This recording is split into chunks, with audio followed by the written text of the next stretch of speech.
Daniel Linhart, bonjour. Bonjour. Vous êtes sociologue spécialisé dans les évolutions du travail et vous avez récemment écrit un essai, L'insupportable subordination des salariés au travail. Avec la pandémie, le télétravail a augmenté. Alors, diriez-vous que c'est une subordination nouvelle, le télétravail, ou une liberté nouvelle ?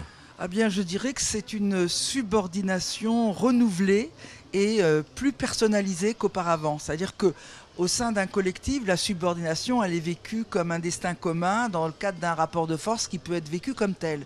Lorsqu'on est tout seul face à un travail qui est pensé par d'autres et qui vous est imposé avec des objectifs qui vous sont imposés aussi, vous êtes subordonné, mais plus cruellement encore parce que c'est personnellement que vous êtes subordonné.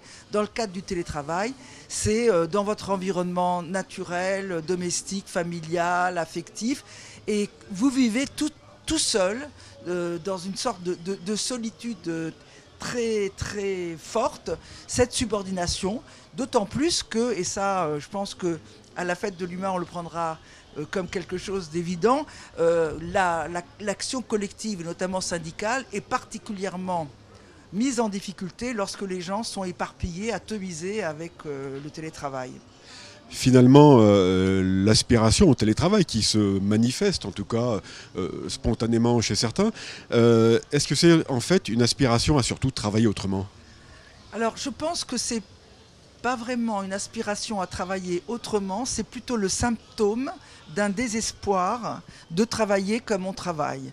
Et il y a cette espèce de fuite du milieu de travail qui est devenu un milieu très délétère parce que les collectifs représentent des individualités mises en concurrence professionnellement s'entend les unes avec les autres, et donc c'est un milieu où on se sent contrôlé, surveillé, où il y a de la malveillance, de la pression, et donc par instinct, en quelque sorte, on essaye de mettre à distance ce milieu qui est peu bienveillant en restant chez soi, en se disant en plus qu'on aura peut-être de la liberté, de l'autonomie.